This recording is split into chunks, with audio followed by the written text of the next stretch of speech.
నిర్వహిస్తున్నటువంటి ప్రజా దర్బార్ కార్యక్రమానికి అధ్యక్షత వహించినటువంటి స్థానిక ఎంపీడీఓ గారికి, అదేవిధంగా వేదిక మీద ఉన్నటువంటి తహసీల్దార్ గారికి, కూటమి పార్టీ నాయకులకు, నక్క పర్వీన్ బాను గారికి, అదేవిధంగా వేదిక ముందున్నటువంటి కదిర్ రూరల్ మండల కూటమి పార్టీ నాయకులకు, మడుగుపల్లి గ్రామ సోదరిమణులకు, అధికారులకు, పాత్రికేయ మిత్రులకు అందరికీ కూడా పేరు పేరు నమస్కారాలు.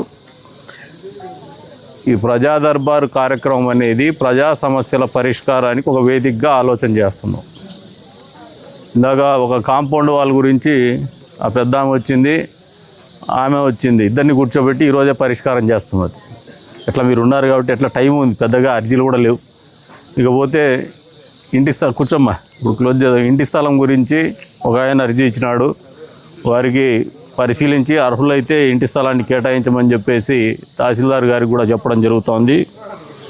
అంతే స్థాయిలో మొటుకుపల్లి గ్రామంలో ఉండేటువంటి రైతాంగానికి ఉన్నటువంటి వ్యవసాయ భూములు అలుగుండు పొలం లేక వచ్చేటువంటి పరిస్థితుల్లో నల్లజెరువు తహసీల్దార్ గారికి కూడా ఏదైతే రిప్రజెంటేషన్ 1, 2 వచ్చున్నాయో అది సంబంధిత అధికారులకు పంపించేసి పరిష్కారం చేస్తామని చెప్పేసి కూడా ఈ సందర్భంగా తెలియజేస్తాను. అంతేకాకుండా ఏదైతే ముఖ్యమంత్రి చంద్రబాబు నాయుడు గారు రాయలసీమ ప్రాంతంలో ఉన్నటువంటి రైతాంగానికి హంద్రీనీవా సుజల స్రవంతి ద్వారా చెరువులు నింపి తద్వారా వారికి తాగునీరు కానీ సాగునీరు కానీ ఇబ్బంది లేకుండా చూడాలనే ఆలోచనతోనే గొలుసుకట్టు చెరువులు రూపొందించడం జరిగింది. అంతే స్థాయిలో హంద్రీనీవాలో నీళ్లు సరఫరా చేయడం కూడా జరిగింది. గతంలో ఎప్పుడూ లేనటువంటి విధంగా ఒక రికార్డు స్థాయిలో ఈసారి 50 టీఎంసీల నీరును కూడా విడుదల చేయడం జరిగింది హంద్రీనీవా కాలువల ద్వారా. ఈరోజున ఇంత మండు టెండల్లో కూడా, వేసవి తాపం ఇంత ఉన్నా కూడా, వర్షాభావ పరిస్థితులు ఎల్లినో ప్రభావం ఉన్నా కూడా తాగునీటికి సమస్య రాకుండా పోరాడగలుగుతున్నామంటే దానికి అధికారుల చిత్తశుద్ధి, నాయకుల చిత్తశుద్ధి, వీటన్నిటినీ మించి గతంలోనే చంద్రబాబు నాయుడు గారు ఏదైతే నీటి భద్రత, నీటి సౌలభ్యత మీద ఆలోచన చేసి ఈ రాయలసీమ ప్రాంతానికి నదీ జలాలను ఇవ్వాలని చెప్పేసి ఆలోచనతో ఏర్పాటు చేసినటువంటి హంద్రీనీవా కాలువ కూడా ఒక కారణం అని చెప్పేసి కూడా రైతాంగానికి తెలియజెప్తాను. గత పాలకులు ఎప్పుడు కూడా మీకు వ్యవసాయానికి నీళ్ళు ఇవ్వాలంటే కాలువలో ఇచ్చినటువంటి పరిస్థితులు లేవు. ఈరోజున అన్ని చెరువుల్ని నీళ్లు నింపుతున్నాం. అంతేకాకుండా గాండ్లపేట మండలానికి కూడా హంద్రీనీవా ద్వారా చెరువులకు నీళ్ళు ఇచ్చేటువంటి కార్యక్రమం ఓ వారం 10 రోజుల లోపలే మంచిదేనని చూసి పూజ కూడా శంకుస్థాపన కార్యక్రమం పనులు మొదలు పెట్టబోతున్నాం.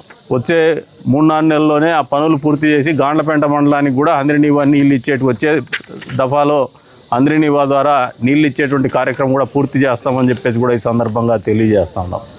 అంతేకాకుండా కేంద్ర రాష్ట్ర ప్రభుత్వాలు సంయుక్తంగా ఆలోచన చేస్తున్నటువంటి గ్రామీణ ప్రాంత ఆరోగ్యం కోసం ఆయుష్మాన్ కార్యక్రమం స్కీమ్ కింద పెద్ద ఎత్తున గ్రామీణ ప్రాంతంలో వైద్య సదుపాయాల కోసం ఆసుపత్రులు నిర్మించినటువంటి పరిస్థితి కూడా గతంలో ఎప్పుడూ లేదు. ప్రజల ఆరోగ్యం కావచ్చు, వైద్యం కావచ్చు, అంతే స్థాయిలో విద్య కావచ్చు, ఒక కొత్త పంతాలో తీసుకుపోవాలనే కృతనిశ్చయంతో పనిచేస్తున్నటువంటి కూటమి ప్రభుత్వం ఈ రాష్ట్రంలో నెలకొంది. ఆ ప్రభుత్వం యొక్క ఆలోచనలకు అనుగుణంగానే మొన్న 10వ తరగతి ఎగ్జామ్స్ ఫలితాలు వచ్చిన తర్వాత గతంలో ఎప్పుడూ లేనటువంటి విధంగా ఉత్తీర్ణత శాతంలో కావచ్చు, లేదు మార్కులు సాధించడంలో కావచ్చు, ప్రభుత్వ పాఠశాలలో చదివినటువంటి పిల్లలు కూడా వాళ్ళ ప్రజ్ఞను వాళ్ళు చాటి చెప్పినటువంటి పరిస్థితులు తల్లిదండ్రులు కూడా అర్థం చేసుకోమంటున్నారు.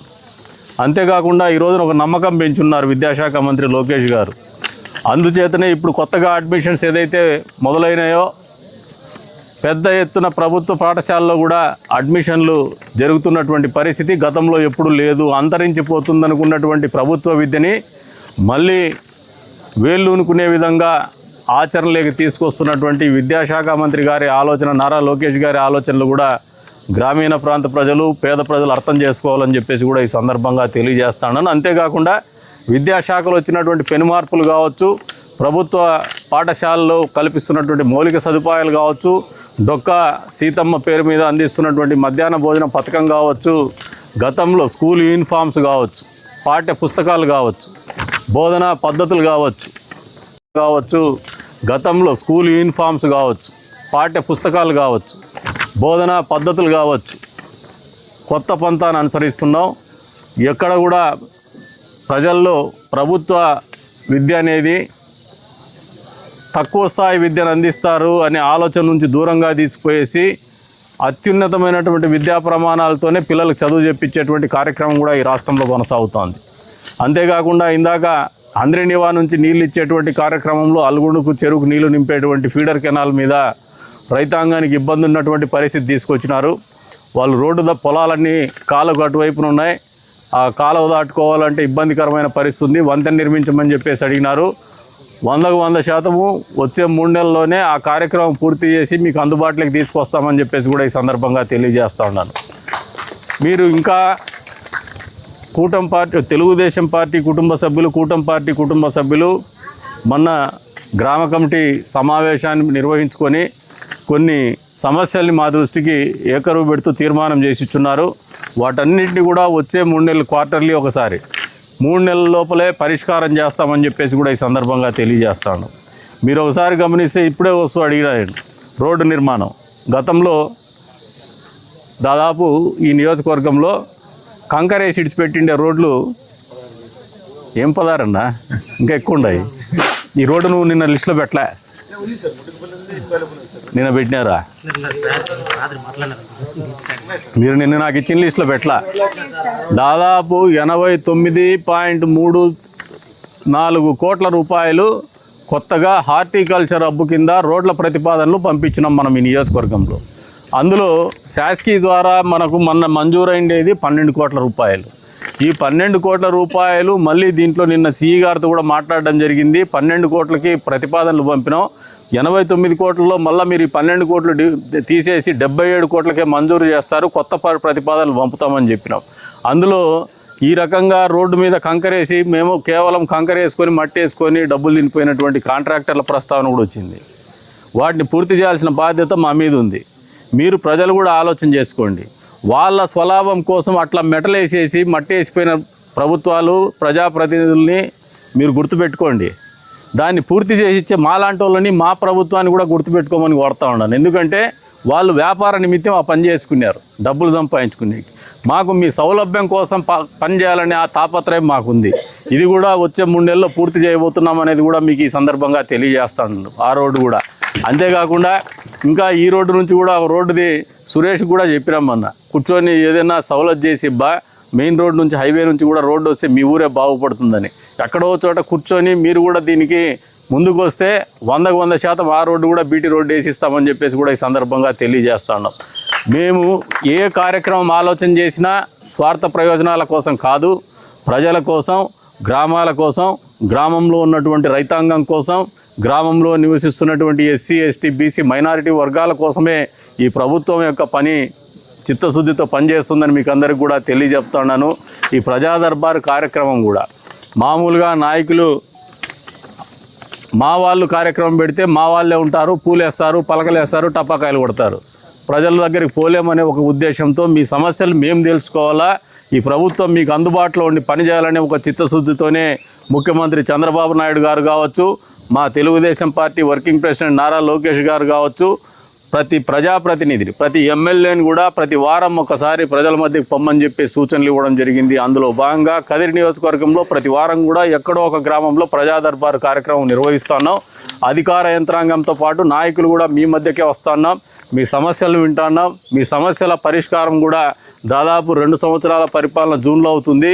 ఆ రోజున మొత్తము సమాచారాన్ని కూడా ప్రజలకు మళ్ళీ ఒకసారి పారదర్శకంగా మేము చేసినటువంటి, మీరు ఇచ్చినటువంటి అర్జీలన్నీ, మేము పరిష్కారం చేసినటువంటి అర్జీలన్నీ, ఇంకా సమస్యల పరిష్కారానికి మేము చేస్తున్నటువంటి కృషి ఏంది, ఈ 2 సంవత్సరాల కాలంలో మేము చేసినటువంటి అభివృద్ధి ఏంది, ఈ 2 సంవత్సరాల కాలంలో మేము అమలు చేసినటువంటి సంక్షేమం ఏంది, అంతేకాకుండా పాలకుల మీద ఆరోపణలు వేయడం అనేది ఒక రాజకీయ ప్రక్రియ. అది నిజాయితీగా నిజంగా ఏవైనా ఆరోపణలు, హేతుబద్ధత ఉన్నటువంటి ఆరోపణలను ఎదుర్కొని తప్పు చేసి ఉంటే తలదించుకునే పరిస్థితుల్లో మేము కానీ మా నాయకులు కానీ ఉండనీయమని చెప్పేసి కూడా ఈ సందర్భంగా తెలియజెప్తున్నాం.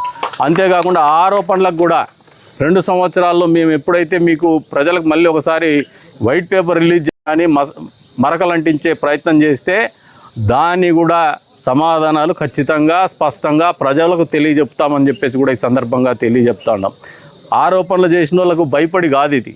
ప్రజాబాహుల్యంలో ప్రజా సంబంధాల మధ్యన ఎన్నుగ్గా ఉన్నటువంటి ప్రజాప్రతినిధులకు మీకు జవాబుదారీగా బతకాల్సినటువంటి పరిస్థితి, మీకు జవాబుదారీగా పనిచేయాల్సినటువంటి బాధ్యత మా మీద ఉంది. కాబట్టే వాటికి కూడా ప్రజలకు సమాధానం చెబుతాం, విన్నవిస్తాము, వివరిస్తామని చెప్పేసి కూడా ఈ సందర్భంగా తెలియజేసుకుంటూ మీ ప్రతి సమస్య కూడా మా ఈ ప్రభుత్వ సమస్యగానే ఆలోచన చేస్తాం, మనసుతో ఆలోచన చేస్తాం.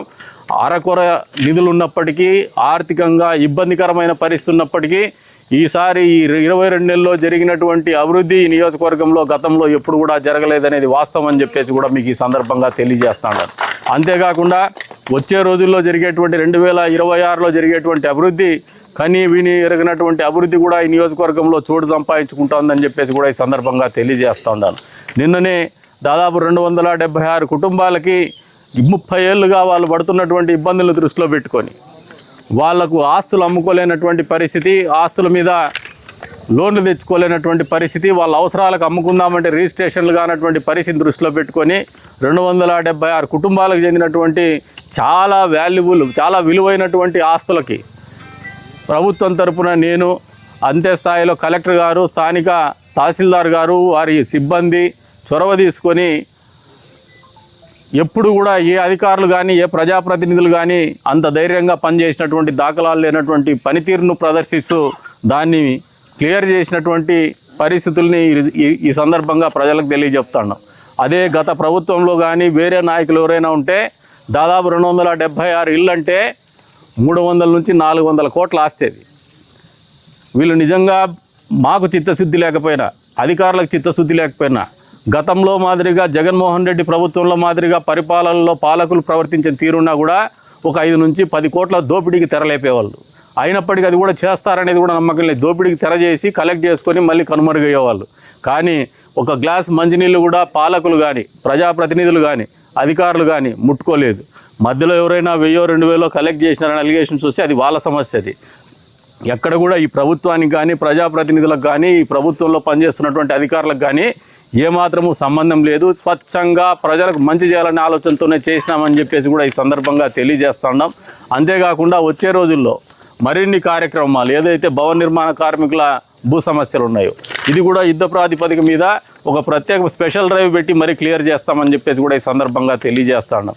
గతంలో జగనన్న కాలనీలు కూడా సమస్య ఉంది, వాటిని కూడా తొందరలో ఒక స్పెషల్ డ్రైవ్ పెట్టుకొని కంప్లీట్ చేస్తామని చెప్పేసి కూడా ఈ సందర్భంగా తెలియజేస్తున్నాం.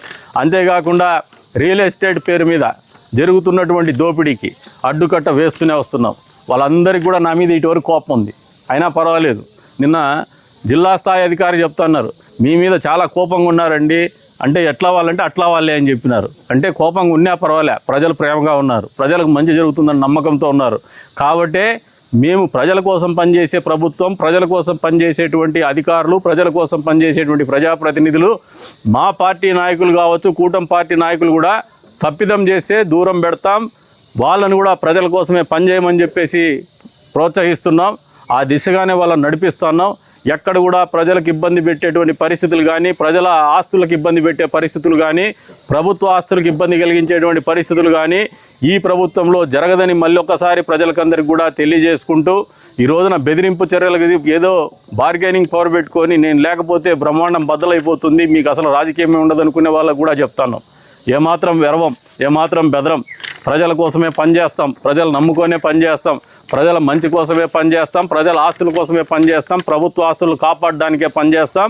ఆ దిశగా ఎంత పెద్ద వ్యక్తులైనా ఎదిరించడానికి కానీ, ఎదుర్కోవడానికి కానీ సంసిద్ధంగా ఉన్నామని చెప్పేసి కూడా ఈ సందర్భంగా తెలియజేసుకుంటూ మరొకసారి ప్రజా దర్బారు కార్యక్రమాన్ని మేము చిత్తశుద్ధితో నిర్వహిస్తున్నాం, ప్రజల మంచి కోసం నిర్వహిస్తున్నామని చెప్పేసి కూడా తెలియజెప్తూ ఈ వచ్చినటువంటి ప్రతి అర్జీని తర్కంగా ముగిస్తాం, మీకు మంచి జరిగేటువంటి పరిస్థితుల్ని మీకు అందజేస్తామని చెప్పేసి కూడా ఈ సందర్భంగా తెలియజేసుకుంటూ అవకాశం కల్పించిన ప్రతి ఒక్కరికి పేరు పేరు ధన్యవాదాలు తెలుపుకుంటూ సెలవు తీసుకుంటున్నాను. జై హింద్.